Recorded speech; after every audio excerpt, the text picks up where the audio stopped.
वो कौन से लोग हैं जिन्हें मोटापा घटाने के लिए सर्जरी करानी ही पड़ेगी? वेस्ट की गाइडलाइंस हैं कि 40 किलोग्राम पर मीटर स्क्वायर अगर बॉडी वेट आपका है तो आप एक कैंडिडेट हो वेट लॉस सर्जरी के लिए, जबकि इंडिया में उसको 2.5 केजी पर मीटर स्क्वायर कम कर दिया गया है। मोटापे की सर्जरी करते कैसे हैं डॉक्टर साहब? मोटापे की सर्जरी हमें 2 तरह की कैटेगरी में डिवाइड की जाती है। एक हम बोलते हैं BMI को अपने कैसे समझे और उनको कब समझ में आना चाहिए कि अब डॉक्टर के पास जाना है मोटापा घटाने के लिए? 6 फुट का आदमी जिसका 80 किलो वजन है वो ओवरवेट नहीं है, लेकिन 5 फुट का आदमी है और 80 किलो वेट है तो ओवरवेट है। 150 किलो का है, 160 किलो का है, उसको मैं बोलूँ कि सैर करो या उसको मैं बोलूँ कि जिम चले जाओ या उसको मैं बोलूँ भागो तो नहीं कर पाएगा। 150 किलो का आदमी साल भर में 100 किलो पे आ जाएगा। 150 किलो का आदमी साल भर में 80 किलो आ सकता है। एक बार एक पेशेंट आया, उसने बेरियाट्रिक सर्जरी कराई और उसके बाद क्या दोबारा भी उसको नौबत आ सकती है? लेकिन कोई ऐसा पेशेंट है जैसे स्लीप वेस्टेक्टमी करी, क्योंकि बॉडी में अगेन केमिकल ऐसी चीज़ें आ गई तो ऐसे लोगों को फिर हम दोबारा से सर्जरी के बारे में कंसिडर कर सकते हैं। तो मोटापा अगर आप सोचते हैं कि इसके लिए कोई क्विक फिक्स सोल्यूशन है, मतलब एक इंजेक्शन लगाया और पतले हो गए या बेरियाट्रिक सर्जरी कराई तो पतले हो गए, तो ऐसा नहीं होगा। मोटापा तभी कम हो सकता है जब आप चाहें कि मोटापा कम हो जाए।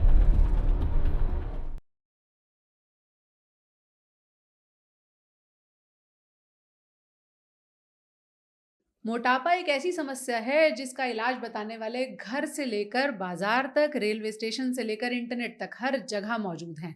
सबसे पहले लोग गूगल करते हैं, घर के लोग भी सलाह देते हैं, अरे इतना चलो पतले हो जाओगे, ये खाओ पतले हो जाओगे, या फिर बगल वाला कोई आयुर्वेदिक जड़ी बूटी बता देता है। इंटरनेट पर तो कहना ही क्या, इतने सारे ऑप्शंस मौजूद हैं कि आप कितनी तरीके से पतले हो सकते हैं। सिर्फ ये पानी पीजिए और 5 दिन में पतले हो जाइए। लेकिन अगर समस्या इतनी ही आसान होती तो शायद मोटापे का अब तक एक श्योर शॉट इलाज मिल चुका होता। तो कब जाकर मोटापा एक इतनी बड़ी समस्या बन जाता है कि उसके लिए सर्जरी, दवाएं, इंजेक्शन, इन सबका रोल आता है, और किस सिचुएशन में किस तरीके को ऑप्ट करना चाहिए, आज हम धीरे धीरे इसे डीकोड करेंगे। हमारे साथ डॉक्टर सुधीर कलन है जो कि बेरियाट्रिक सर्जन है, लंबे समय से गंगाराम हॉस्पिटल में प्रैक्टिस कर रहे हैं। बेरियाट्रिक सर्जरी यानी मोटापे को कम करने की सर्जरी भी की जाती है। कैसे की जाती है और आप में से जो लोग पॉडकास्ट सुन रहे हैं, कितने लोगों को अब इसके बारे में सोच लेना चाहिए, वो भी तब जब चर्चा इंजेक्शंस की हो, तो डॉक्टर सुधीर से ही समझते हैं। बहुत बहुत स्वागत है सर आपका। नमस्कार जी। डॉक्टर साहब, अभी तो हम बस ये देख रहे हैं कि इंजेक्शन लगाएंगे और पतले हो जाएंगे, और गली मोहल्ले के MBBS से लेकर जितने सीनियर डॉक्टर्स हैं सब ये सलाह दे रहे हैं कि एक ओजेम्पिक, एक मुंजारो और आप ठीक हो जाएंगे। तो क्या बेरियाट्रिक खत्म? देखिए, पहली बात मैं आपको कहना चाहूँगा कि मोटापा एक ऐसी बीमारी है जिसका एक सिंपल सोल्यूशन नहीं है, क्योंकि मोटापे के हम पहले कारण समझे तभी उसका इलाज भी अच्छे से कर सकते हैं। तो मोटापे के बहुत सारे कारण हैं। एक तो जो कुछ ऐसी चीज़ें हैं जो आप चेंज नहीं कर सकते, जैसे कि जेनेटिक मतलब अगर आपके माँ बाप, भाई बहन सब अगर मोटे हैं तो चांसेस हैं कि आप भी मोटे हो जाए। खाते पीते घर के हैं। फिर दूसरे हैं एनवायरमेंटल मतलब आप किस एनवायरमेंट में रह रहे हैं, क्या खा रहे हैं। इजी फूड आज अवेलेबल है, आपको भूख है तो भी खा रहे हैं, नहीं भूख है तो भी खा रहे हैं। पार्टीज में जाके बुफे डिनर कर रहे हैं, 10-10 चीज़ें खा रहे हैं, 5-5 स्वीडिश ले रहे हैं। फिर चलने के नाम पे आप बिल्कुल चलने को तैयार नहीं। ये तो खुद बुलाया हुआ मोटापा है। तो ये तो सब तो मोटापा अगर आप सोचते हैं कि इसके लिए कोई क्विक फिक्स सोल्यूशन है, मतलब एक इंजेक्शन लगाया और पतले हो गए या बेरियाट्रिक सर्जरी कराई तो पतले हो गए, तो ऐसा नहीं होगा। पहला तो आपको अपने दिमाग में ये बात बहुत क्लियर करनी पड़ेगी कि मोटापा तभी कम हो सकता है जब आप चाहें कि मोटापा कम हो जाए। तो you should be motivated first. अगर आप मोटिवेटेड नहीं हैं और आप चाह रहे हैं कि आपका डॉक्टर आपका मोटापा कम कर दे या कोई तीसरा आदमी आपका मोटापा कम कर दे, तो ऐसा हो नहीं सकता। ट्रेनर आपको पतला कर दे। बिल्कुल। आज की डेट में जब से ये नई दवाइयाँ आई हैं, जो वेंडर ड्रग जिसके आप नाम बता रहे हैं कि विगोवी है, ओजेम्पिक है, रेबेल्सस है, यह सब जो बीमारियों को तुरंत इलाज लोग चाहते हैं, वो अमेरिका से एक कहानी शुरू हुई जहाँ पे ऑलरेडी बहुत सुपर ओबीज लोग होते हैं, और वहाँ पे आपको ये समझना है कि ये जो इंजेक्शन है ये एक टूल है जो हमारे पास अवेलेबल है इलाज का। तो वो अकेले में काम नहीं करेगा, वो सुपरविजन में काम करता है। हाँ, आज की डेट में हमारे पास एक अच्छा ऑप्शन ये भी है कि जो पेशेंट अच्छे से इवैल्यूएट किए जाएं, जो सूटेबल हैं और अंडर सुपरविजन करे जाएं, तो इन दवाइयों से, चाहे वो मुंजारो हो, चाहे विगोवी हो, चाहे रिबेल्सिस हो, इनसे 10 से 15% तक एक्सेस बॉडी वेट आपका लूज हो सकता है, लेकिन बहुत बड़ा लेकिन ये है कि इसके साथ साथ आपको अपने जबान पे भी कंट्रोल करना पड़ेगा, इसके साथ साथ आपकी डाइट में प्रोटीन भी बढ़ाने पड़ेंगे, इसके साथ साथ थोड़ी एक्सरसाइज भी करनी पड़ेगी। So without lifestyle modification, without dietary changes, nothing is going to work. आप सोच रहे हैं कि सिर्फ मैं मुंजारो लगा के या विगोवी लेके मेरा वजन कम हो जाएगा, तो नहीं होगा। दूसरा, ये जो दवाइयाँ जो not about weight loss drugs, कोई भी दवाई, कोई स्ट्रॉन्ग एंटीबायोटिक है जिसके स्ट्रॉन्ग इफेक्ट्स हैं, तो उसके स्ट्रॉन्ग साइड इफेक्ट्स होंगे। तो ये दवाइयाँ जो कि बहुत स्ट्रॉन्ग इंजेक्शंस हैं, बेसिकली हार्मोन इंजेक्शंस हैं, जो आपकी बॉडी में सडन चेंजेस लाते हैं। आपका एपेटाइट खत्म हो जाता है, आपका पेट फूल जाता है, आप खाना खा नहीं पाते। तो इन लाजमी है कि इन जो दवाइयों का इतना इफेक्ट हो रहा है, तो कहीं ना कहीं उनका साइड इफेक्ट भी होगा। किस तरह के साइड इफेक्ट? साइड इफेक्ट इस तरह के हो गए कि आपका फुलनेस हो जाती है बहुत ज़्यादा, आपको खाना खाने के बाद नौजिया हो सकता है, कुछ पेशेंट्स में पैंक्रियाज में इन्फेक्शन भी हो सकता है, पैंक्रेटाइटिस हो सकता है। आप और भी बातें समझें तो आईज के अंदर कुछ चेंजेस हैं, गॉल ब्लैडर में स्टोन्स बन सकते हैं। ये सारी बातें इन दवाइयों के साथ हो सकती है। इसलिए इट इज़ वेरी इंपॉर्टेंट कि आप समझिए कि ये दवाइयाँ सुपरविजन के, फॉर एग्जाम्पल हमारे पास कोई पेशेंट अगर आता है और हमें लगता है ये कैंडिडेट है, तो पहला काम हमारा ये होता है कि उनका डाइट को समझते हैं कि क्या खाते हैं। तो हमारी डाइटिशियन उनके साथ बैठ के एक हफ्ते की एक डायरी में नोट कराते हैं कि आप क्या खाते हैं और उसको समझते हैं। फिर दूसरा, कोई बेसलाइन इन्वेस्टिगेशन है वो उनके कराते हैं हम देखने के लिए कि डायबिटीज का क्या स्टेटस है, थायराइड की प्रॉब्लम तो नहीं है, लिपिड्स कैसे हैं इनके। और ये जो आप जिन इंजेक्शंस के बारे में बात बता रहे हैं, उसमें एक बहुत भयंकर साइड इफेक्ट यह है कि विजन, आपकी आई की विजन की प्रॉब्लम हो सकती है। ऐसे केसेस रिपोर्ट हुए? तो हम बिल्कुल रिपोर्टेड हैं, हालांकि बहुत कम है, मिनिमल है, बट रिपोर्टेड है। तो हम ऐसे मरीज, कोई भी मरीज को ये दवाई शुरू करने से पहले एक आई चेकअप करा के देखते हैं कि आईज में कुछ ऐसे चेंजेस तो नहीं है, ऑप्टिकल डिस्क का क्या साइज है, अगर वो नैरो डिस्क है तो उसमें चांसेस ऑफ विजन डिसऑर्डर ज्यादा। तो ये एक बहुत साइंटिफिकली प्लान्ड अंडर सुपरविजन है। दूसरी चीज, जब हम इस पेशेंट को ट्रीटमेंट शुरू करते हैं तो उनकी बॉडी कॉम्पोजिशन एनालिसिस करके देखते हैं कि परसेंटेज बॉडी फैट कितना है, प्रोटीन्स कैसे हैं उनकी मात्रा में। और जब वो वेट लूज करते हैं तो हमें ये इवैल्यूएट बहुत जरूरी करना है कि जो वेट लॉस हुआ है वो फैट में से हुआ है या मसल में से हुआ है। तो सार्कोपीनिया, जिसके अंदर हम कहते हैं कि मसल लॉस, हम सोच रहे हैं कि पेशेंट का वजन कम हो गया, बहुत खुश हो जाते हैं, बट वजन लॉस हो रहा है मसल से, तो बहुत साइड इफेक्ट बड़ा है, मतलब पेशेंट को कमजोरी आ जाएगी। थोड़ा लोगों को समझाइए कि फैट लॉस हो रहा है और मसल लॉस हो रहा है, दोनों में क्या फर्क है? वही आपका मसल्स में से भी आपका लॉस हो सकता है ना, अगर आप एडिक्वेट प्रोटीन्स नहीं लेते हैं। इन दवाइयों के साथ आपको एडिक्वेटली प्रोटीन्स भी लेना है, आपको थोड़ा स्ट्रेंथ ट्रेनिंग एक्सरसाइज भी करनी है। स्ट्रेंथ ट्रेनिंग मतलब वेट्स के अगेंस्ट आपको एक्सरसाइज करनी है ताकि आपकी मसल्स उनकी बनी रहे। तो आपको एक्सरसाइज भी करनी है, कम से कम हफ्ते में 2 बारी, सुबह शाम आधा घंटा सैर करें, अच्छी बात है। अपने डाइट में प्रोटीन्स बढ़ा लीजिए, कार्बोहाइड्रेट थोड़े कम कर दीजिए। तो it is a scientifically planned procedure. तो वेट लॉस कोई ट्रिवियल, हम हिंदुस्तान में क्या अनफॉर्चुनेटली क्या है कि आपको कोई, हमारी ऐसी कोई बॉडी नहीं है जो इनको मॉनिटर करे। आपकी आज की डेट में किसी केमिस्ट पे चले जाइए और बोलीजिए मुझे यार इंजेक्शन दे दे वेट लॉस वाला, वो बाहर से निकाल के आपको इंजेक्शन दे देगा। वो बता भी देगा कि हफ्ते में एक बारी पेन से लगाना है, बड़ा आसान है, लगवा ले और वजन कम हो जाएगा। जबकि इसकी डोज मायने रखती है।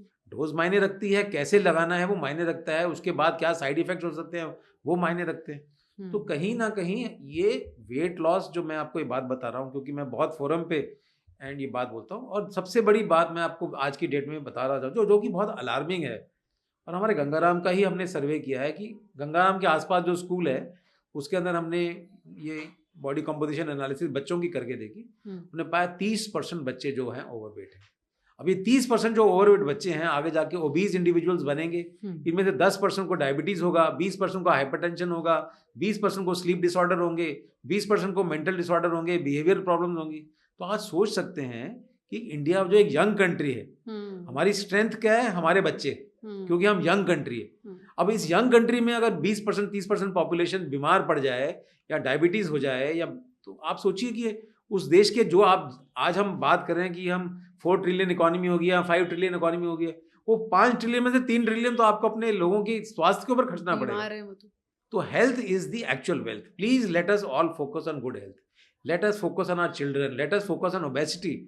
World Health Organization has recognized obesity as a pandemic. मतलब एक obesity जो है एक ऐसी बीमारी है जो एक दीमक की तरह है, बॉडी के हर अंग को इवॉल्व कर सकती है। तो जो मुझे समझ में आ रहा है डॉक्टर साहब की शॉर्टकट तो कोई नहीं है कि एक इंजेक्शन लग गया। पहली बात तो एक इंजेक्शन नहीं लगता है। देखिए, अच्छी बात यह है कि आज से 5 साल पहले हमारे पास मेडिकल मैनेजमेंट के नाम पे बहुत अच्छी दवाइयां नहीं थी। जो दवाइयां थी उनके बहुत भयंकर साइड इफेक्ट्स थे, मेंटल डिसऑर्डर्स होते, डिप्रेशन हो जाता था, एक्सेप्टेबिलिटी अच्छी नहीं थी और वेट लॉस सिग्निफिकेंट नहीं था। आज की डेट में हमारा आर्मेंटेरियम में काफी सारी चीजें हैं, हमारे पास अच्छी दवाइयां हैं, अच्छे इंजेक्शन हैं, अच्छे प्रोसीजर्स हैं। कई ऐसे लोग भी हैं जो कि मैं कई बार कहता हूँ कि दलदल में घुस रहे हैं। जो यंग बच्चा 15 साल का, 16 साल का, 180 किलो का है या 200 किलो का है या 150 किलो का है, वो कोई इंजेक्शन से उसका वजन कम नहीं होगा। तो कहीं ना कहीं एक ऐसा सबसेट भी है जिसका इंजेक्शन से या दवाइयों से फर्क नहीं पड़ने वाला। वो एक ऐसा एरिया है जिसके अंदर हमें, जो मेरी स्पेशलिटी है, कि हम बैरिएट्रिक सर्जरी करते हैं। यही मेरा अगला सवाल था कि अब वो कौन से लोग हैं जिन्हें मोटापा घटाने के लिए सर्जरी करानी ही पड़ेगी? देखिए, इसका बहुत हमारी गाइडलाइंस हैं इसके लिए कि कौन से पेशेंट बैरिएट्रिक सर्जरी के लिए सूटेबल हैं। तो इसके कोई इंटरनेशनल गाइडलाइंस भी हैं, बिकॉज हमारी जो अमेरिकन पॉपुलेशन है या वेस्टर्न पॉपुलेशन है, वो इंडियन पॉपुलेशन थोड़ी सी अलग है। हमारे यहाँ पे डायबिटीज लोअर बीएमआई पे होता है। हमारे यहाँ पे लोगों को कार्बोहाइड्रेट्स ज़्यादा डाइट में खाते हैं। हमारे यहाँ पे बेली फैट ज़्यादा है, तो हमारे लोगों को लोअर बीएमआई पे मेटाबॉलिक सिंड्रोम जिसको हम बोलते हैं वो हो जाता है। तो अगर वेस्ट की गाइडलाइंस हैं कि 40 किलोग्राम पर मीटर स्क्वायर अगर बॉडी वेट आपका है तो आप एक कैंडिडेट हो वेट लॉस सर्जरी के लिए, जबकि इंडिया में उसको 2.5 केजी पर मीटर स्क्वायर कम कर दिया गया है, 37.5 किलोग्राम पर metre square if you don't have any comorbidities and 32.5 if you have comorbidities. That means आपका बीएमआई 32.5 है बट साथ में आपको डायबिटीज है अनकंट्रोल्ड, डिस्लिपिडीमिया है या स्लीप डिसऑर्डर है या कुछ ऐसी चीज है जो आपके वजन के कारण आपकी लाइफस्टाइल को चेंज कर रही है। तो ऐसे लोगों के लिए बैरिएट्रिक सर्जरी हम ऑफर करते हैं। तो ये तो एक एस्पेक्ट हो गया बैरिएट्रिक। अब बैरिएट्रिक सर्जरी में भी बहुत सारे ऑप्शन हैं जी। आप नेक्स्ट सवाल मुझे पूछेंगे कि क्या ये अलग अलग चीजें क्या होती हैं, जैसे कि बलून क्या है और गैस्ट्रोप्लास्टी क्या है और स्लीव क्या है। उससे पहले मैं चाह रही हूँ डॉक्टर साहब कि हम लोगों को समझाएं कि वो बीएमआई को अपने कैसे समझें और उनको कब समझ में आना चाहिए कि अब डॉक्टर के पास जाना है मोटापा घटाने के लिए। देखिए, बीएमआई एक इंडिकेटर है जो आपको, आप मोटा मोटा समझें तो एक 6 फुट का आदमी जिसका 80 किलो वजन है वो ओवरवेट नहीं है, लेकिन 5 फुट का आदमी और 80 किलो वेट है तो ओवरवेट है। तो this is the weight in kg divided by height in metre square. तो आप जैसे 160 सेंटीमीटर है तो 1.6 इंटू 1.6 और ऊपर आपका वजन। आपको कुछ करने की जरूरत नहीं है, आप बीएमआई कैलकुलेटर डालो इंटरनेट पे, आपको 2 मिनट में आपका बीएमआई बता देगा। और अगर वो 32 के ऊपर है और आपको लाइफस्टाइल डिसऑर्डर्स हो चुके हैं, और इंडियन कमिटीज ने, डायबिटोलॉजिस्ट ने इसको 32.5 से भी 28 तक नीचे ले आए हैं कि 28 से ऊपर जिनका बीएमआई है दे नीड हेल्प, इधर मेडिकल और सर्जिकल। मतलब initially medical like injections and other things, and if it doesn't help then they can be considered for bariatric surgery। मोटापे की सर्जरी करते कैसे हैं डॉक्टर? देखिए, मोटापे की सर्जरी में हम बेसिकली 2 चीज़ों को करना है हमें। मोटापे की सर्जरी हमें 2 तरह की कैटेगरी में डिवाइड की जाती है। एक हम बोलते हैं रिस्ट्रिक्टिव मतलब कि आप कितना खा सकते हैं उसको हमने रिस्ट्रिक्ट कर दिया, और दूसरा होता है मैल एब्जॉर्प्टिव मतलब जो खा रहे हैं वो कहीं आंतों में बाईपास करके बाहर निकल रहा है अनडाइजेस्टेड। अच्छा, अनडाइजेस्टेड निकल रहा है, बिल्कुल। उसमें इंटेस्टाइन्स को बाईपास, जैसे हमारी 6 मीटर लंबी इंटेस्टाइन है तो खाने को 6 मीटर लंबा घूम के आना है और एब्जॉर्ब हो जाना है। अगर 6 मीटर की जगह आप 3 मीटर कर देते हैं उसको तो खाने को इतना टाइम ही नहीं मिलेगा कि एब्जॉर्ब हो सके, तो वो आपके मल के रास्ते बाहर निकल जाएगा, बाईपास हो गया। लेकिन उसका एक डिसएडवांटेज भी है। डिसएडवांटेज क्या है कि आपकी कैलोरीज तो कम हो गई बट उसके साथ प्रोटीन भी निकल गए, उसके बाद विटामिन भी निकल गए, उसके बाद मिनरल्स भी निकल गए। तो ऐसे लोगों के लिए it is not a healthy weight loss because you are creating a mal मतलब क्या होता है? बुरा। तो आप शरीर में कुछ बुरा कर रहे हैं, वेट लॉस करने के लिए बुरा कुछ कर रहे हैं। तो malabsorptive procedure should be done with a lot of responsibility कि किसको जरूर, आप हमेशा जिंदगी में क्या एडवांटेज है क्या डिसएडवांटेज है। तो ये बहुत इंपॉर्टेंट है कि हम पहले किसी का नुकसान न करें। हमारी मेडिकल लैंग्वेज में एक शब्दावली आती है प्राइमम नॉन नोसेयर, मतलब उसका मतलब यह है कि पहले किसी का नुकसान मत करो, फायदा तो बाद में करना। तो मेरे को वेट लॉस करना है और हेल्दी वेट लॉस करना है। ऐसा काम करना है जिससे मरीज जो पहले था, और आज ये ना हो कि वेट लॉस हो गया लेकिन 10 और ऐसी बीमारियां आ गई, वो पेशेंट कहे जी मैं पहले ही बहुत अच्छा था, अब तो मेरे को और बहुत परेशानियां हो गई हैं। तो आप जो सबसे पॉपुलर तरीका है मोटापा घटाने की सर्जरी का, वो जो पहला आपने बताया वो है sleeve gastrectomy. Sleeve gastrectomy is one of the most ideal procedures, not only in India, now in the West also. 70% I would say today bariatric procedures all over the world are being done as primarily as a sleeve gastrectomy. उसमें क्या करते हैं? Sleeve gastrectomy में मोटी मोटी बात मैं आपको समझाऊं कि आपकी स्टमक की कैपेसिटी को कम कर देना। अब मैं अपने मरीजों को क्या समझाता हूं कि अभी आपने एक डबल एक्सएल या ट्रिपल एक्सएल की टी शर्ट डाली हुई है, हम उस ट्रिपल एक्सएल को हम एक्स्ट्रा स्मॉल साइज का बना देंगे, ठीक है? टी शर्ट छोटी कर देंगे। टी शर्ट तो स्टमक वैसे ही बात समझ आ गई आपको कि आपको हम एक्स्ट्रा स्मॉल साइज में ले आएंगे स्टमक को, पेट को ही छोटा कर पेटा को एक्स्ट्रा लार्ज साइज से एक्स्ट्रा स्मॉल साइज में ले आएंगे, उसकी 1/10 कैपेसिटी कर देंगे। कुछ समय के बाद वो एक्स्ट्रा स्मॉल जो है स्ट्रेच होके मीडियम साइज का हो जाएगा, जबकि नॉर्मल इंसान का होना चाहिए। अच्छा। तो आप कहीं ना कहीं आपको बहुत ज्यादा फिजियोलॉजिकल डिसरप्शन हमने नहीं करी है आपको जो, और साथ में लाइफस्टाइल मॉडिफिकेशन। आप एक बार जो इंसान आज कोई 150 किलो का है, 160 किलो का है, उसको मैं बोलूँ कि सैर करो, या उसको मैं बोलूँ कि जिम चले जाओ, या उसको मैं बोलूँ भागो, तो नहीं कर पाएगा। बट एक बार जब वेट लॉस सर्जरी हो जाती है तो कहीं ना कहीं वो हल्का हो जाता है। हम उसको यही बोलते हैं कि आपको ऊपर वाला या एक नई जिंदगी दे रहा है, आप उस जिंदगी को अब दोबारा से एडजस्ट कीजिए।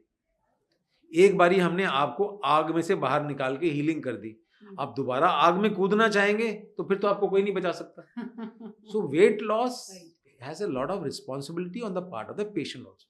हमारे अपने अस्पताल में हम एक कंप्लायंस स्कोरिंग करते हैं, हम पेशेंट को भी भागीदार बनाते हैं उसके इलाज का, कि कंप्लायंस के अंदर हम उनके चेक करते हैं कि जो आप डाइटरी कंप्लायंस वो कर रहे हैं कि नहीं कर रहे, एक्सरसाइज का कंप्लायंस कर रहे हैं कि नहीं कर रहे, फॉलोअप का कंप्लायंस कर रहे हैं कि नहीं कर रहे। तो जो आदमी आपकी डाइट के बारे में भी सुनेगा, एक्सरसाइज के बारे में भी सुनेगा, आपका रेगुलर फॉलोअप भी कराएगा, तो लाजमी है उसके रिजल्ट ज्यादा अच्छे होंगे। तो अब एक लेमैन क्वेश्चन है, आपके पास कोई 150 किलो का आदमी आया, आपने उसकी सर्जरी कर दी, कितने दिन बाद वो पतला हो जाएगा? देखिए ये भी बहुत अच्छा सवाल है। मरीज सोचते हैं शायद ऑपरेशन थिएटर से बाहर पतले होके ही निकलेंगे, कपड़े नए ले आए। तो ऐसा होता है कि जैसे हम वेट लॉस सर्जरी करते हैं, हमने बॉडी की फिजिक्स और केमिस्ट्री, मैं जैसे मरीज को समझाता हूँ वैसे ही आपको समझा रहा हूँ कि फिजिक्स और केमिस्ट्री दोनों चेंज कर दी। फिजिक्स मतलब उनकी स्टमक की कैपेसिटी कम कर दी। अब मरीज चाहते हुए भी ज़्यादा नहीं खा सकता, अगर वो जबरदस्ती अपने को ठूसने की कोशिश करेगा तो वॉमिटिंग हो जाएगी। तो उसको समझ आता है कि मेरे को ऐसा इतना ही खाना है, और उतना खाने से ही वो सैटिस्फाइटी आ जाती है, खुश हो जाता है। केमिस्ट्री मतलब कुछ बॉडी के ऐसे हार्मोन्स हैं जो कि बॉडी की केमिस्ट्री को चेंज करते हैं। जैसे ग्रेलिन एक हार्मोन है जो कि हंगर हार्मोन है। वो स्लीप गैस्ट्रेक्टमी के पास हमने स्टडी की है आईसीएमआर के थ्रू गंगाराम में, कि 70-80% ग्रेलिन हार्मोन कम हो जाता है। तो आप कमी भूख लगती है, आप कमी खाते हो, जितना जरूरत है उतना ही खाते हो। और कुछ हार्मोन्स जैसे कि GLP-1 है, GIP है, वो आपके चेंज हो जाते हैं उनकी।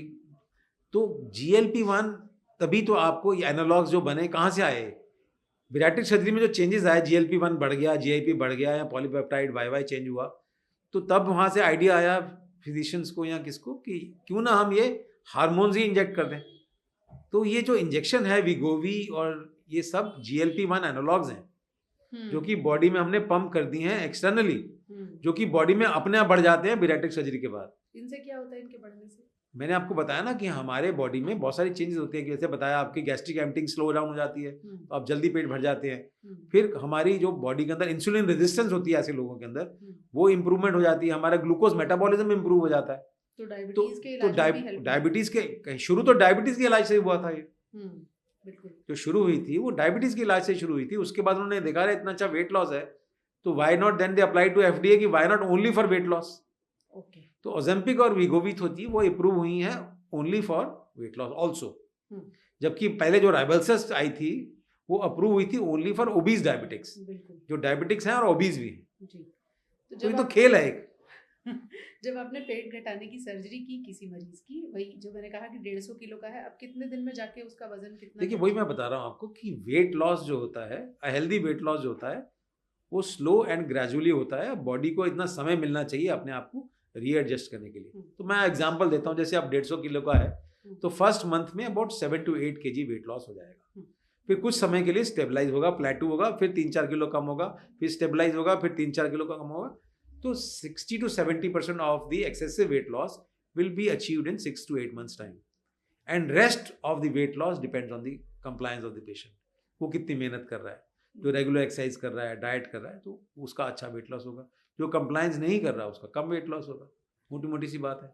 फिर एक लेमैन क्वेश्चन, 150 किलो का आदमी साल भर में 100 किलो पे आ जाएगा? 150 किलो का आदमी साल भर में 80 किलो आ सकता है, अगर उसका कंप्लायंस भी अच्छा है तो। और हमारे पास ऐसे भी लोग हैं जिन्होंने 110, 120, 130 किलो वेट लॉस किया। अच्छा।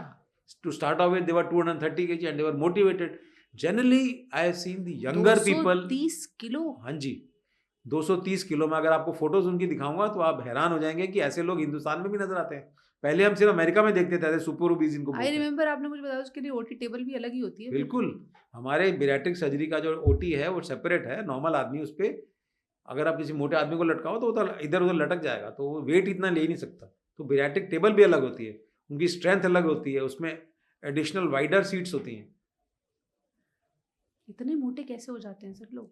देखो, रातों रात तो कहीं नहीं होता मोटा, तो कहीं ना कहीं हम, और होते आप देखेंगे यंगर पीपल ज्यादा होते हैं, बिकॉज हमारा शरीर जो है भगवान ने इतना बनाया है कि वो काफी गंद झेल लेता है।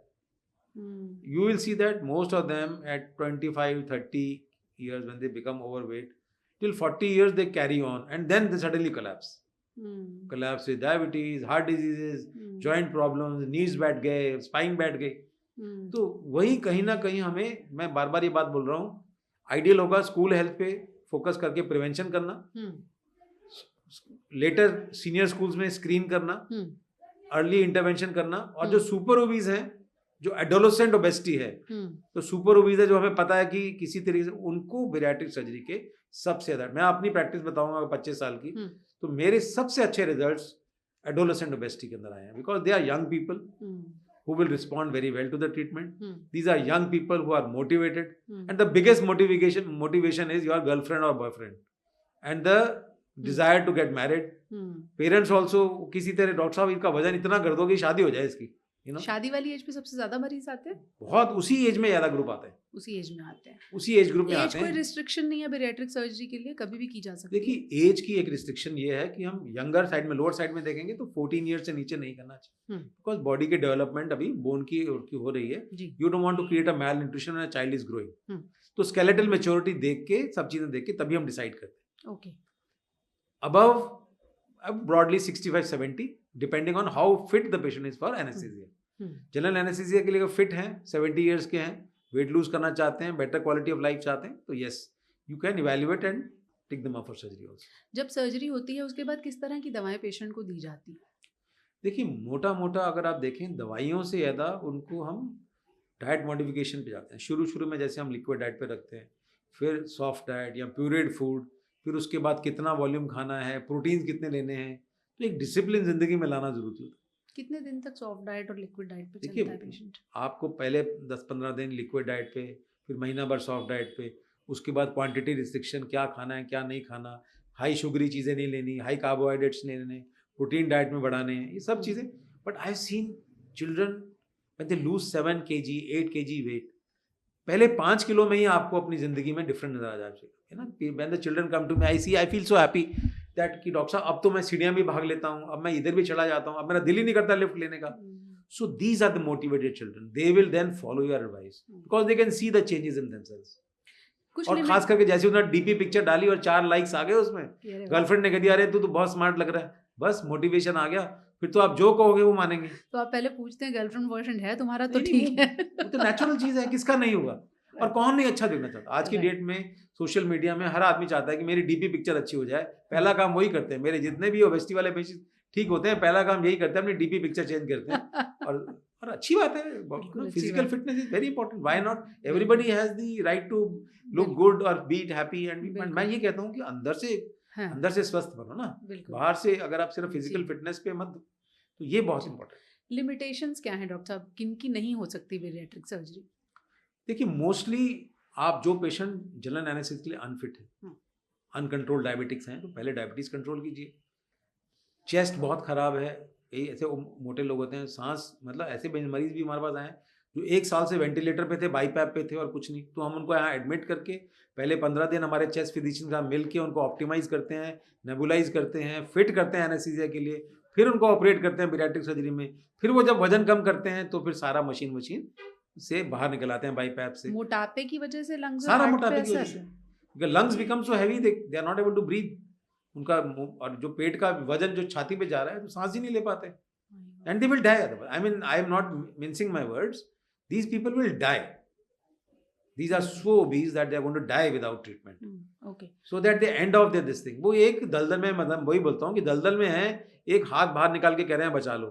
तो अगर उस हाथ को पकड़ के डॉक्टर, पेशेंट के रिलेटिव्स और मरीज खुद कोशिश करेगा तो दलदल से बाहर निकल सकते हैं, मेहनत लगेगी। So these patients are high risk for surgery also. देखिए, डॉक्टर हम कोई जादूगर नहीं है।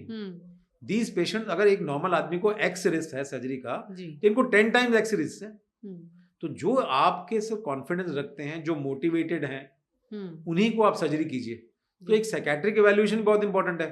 कोई आदमी ऑलरेडी अल्कोहलिक है और अल्कोहल नहीं छोड़ना चाहता है या और परेशानियां हैं, तो आप उसको इवैल्यूएट कीजिए और तभी उनको टेकअप कीजिए सर्जरी। तो आपने कहा कि अनकंट्रोल डायबिटीज अगर है तो पहले वो कंट्रोल की जाएगी। अगर मोटापा इतना ज्यादा है कि चेस्ट और लंग्स पर प्रेशर आ रहा है तो उसे कंट्रोल किया जाएगा। उसके लिए आज ये बता रहे हैं ना आप, जो विगोवी और ये आए हैं, ये हमारे को ये बहुत बेनिफिट मिल गया पहले उनसे ऑप्टिमाइज करके 15-20 किलो वजन कम हो गया, पेशेंट फिट हो गया सर्जरी के लिए और हमने दे दिया। या हमने किसी की सर्जरी करी और 5 साल के बाद 4 साल के बाद थोड़ा वजन बढ़ने लगा तो उनको ओजेम्पिक या विगोवी पे डाल दिया तो उनका वजन फिर कंट्रोल हो जाएगा। या किसी का एडिक्वेट वेट लॉस नहीं हो रहा तो आप surgery plus medicine. So you have multiple options today.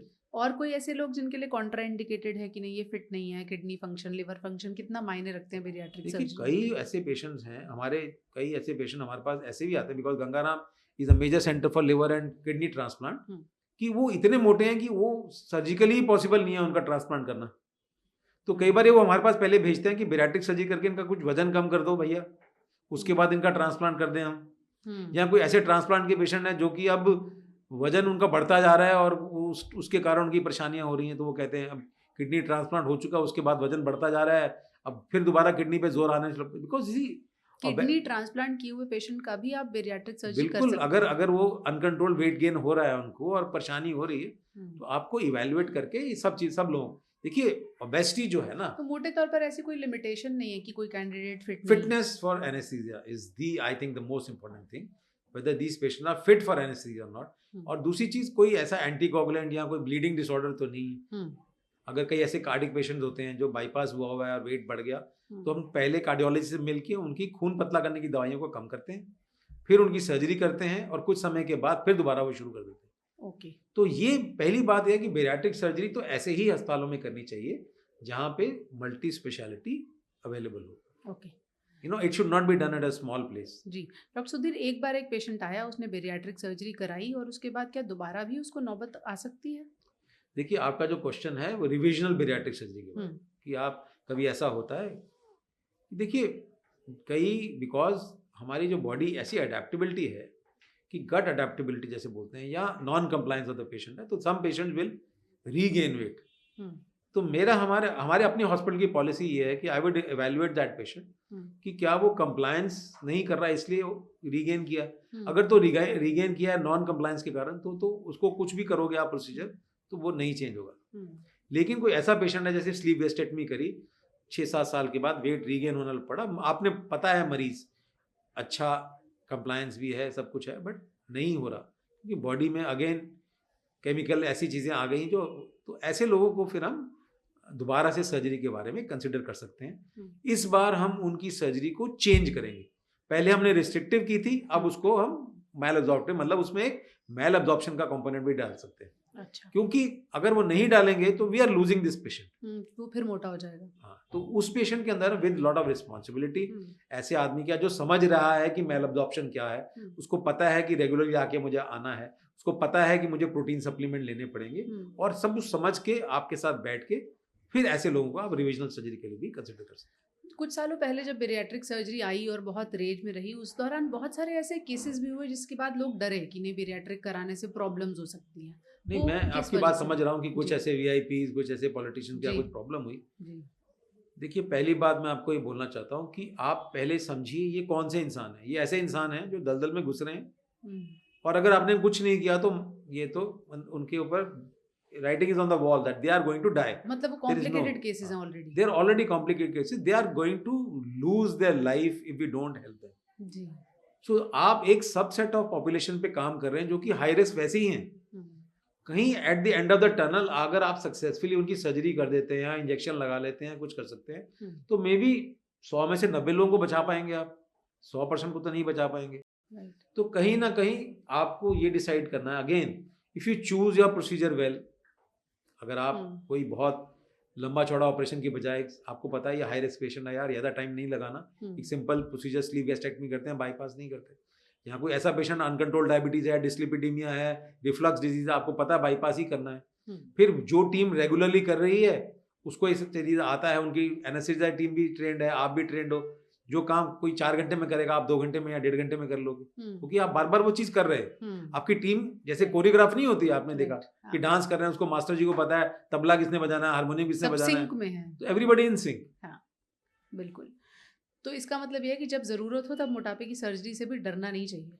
देखिए, मैं आपकी आज मॉडर्न साइंस है एडवांस सो मच हुँ, कि आपको हार्ट की प्रॉब्लम होती है तो आप बाईपास कर सकते हैं, स्टेंटिंग कर सकते हैं, लिवर खराब है ट्रांसप्लांट कर सकते हैं, किडनी खराब है ट्रांसप्लांट कर सकते हैं। हुँ, तो ओबेसिटी भी एक इस तरह की डिजीज है, हुँ। आप और पहले एक कोशिश विशियस कीजिए। सर्कल हाँ है, जी, एक हाँ, विशियस सर्कल है। It is it is obesity is a inflammatory disorder. It involve every organ of the body. उसके कारण आपके हार्ट पे असर पड़ सकता है, ब्रेन पे पड़ सकता है, लिवर पे पड़ सकता है, लंग्स पे पड़ सकता है, किडनी में पड़ सकता है, कैंसर हो जाता है, लेडीज को इनफर्टिलिटी हो जाती है। घुटनों पे तो पड़ यहाँ जाता है लोग। सब चीज़ों पे आपको ऐसी चीज़ ही नहीं है जो इसमें, तो हुँ, आप कहीं ना कहीं एक ऐसी चीज़ है, या मैं कई बार मरीज पूछता भी है कि डॉक्टर साहब इसमें मेरे 3-4 लाख रुपए लग जाएंगे, तो वो 3-4 आज करके आप एक better of quality of life भी ले रहे हो, बिल्कुल, और आगे के 4-4 लाख रुपए जो 10 चीज़ों पे खर्च नहीं होने वाले हैं, 40 लाख रुपए, उसे बचा वो रहे बचा हैं। रहे हो। बिल्कुल, क्योंकि मोटापा अपने आप में सिर्फ़ एक बीमारी नहीं, कई बहुत सारी बीमारियों को दावत देने वाली जड़ है, बीमारियों का इसीलिए गुलदस्ता है।